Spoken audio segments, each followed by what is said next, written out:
Le taux de chômage en Allemagne est un taux de chômage qui est à 5% aujourd'hui, celui de l'Autriche est à 4%.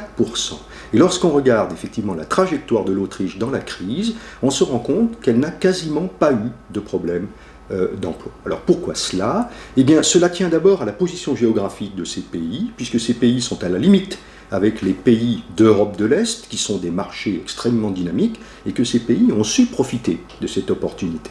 Cependant, quand on regarde les statistiques de croissance de ces pays n'ont pas une croissance extraordinaire.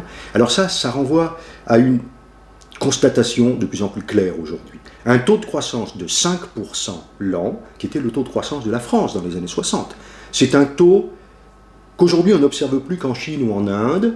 Alors, chez ces pays d'ailleurs c'est encore plus élevé, mais c'est en train de ralentir. Ce sont donc, je dirais, des taux de rattrapage. La plupart des taux de croissance aujourd'hui sont aux alentours de 2%. Alors, c'est ce que l'on peut espérer de mieux en sortant de la crise.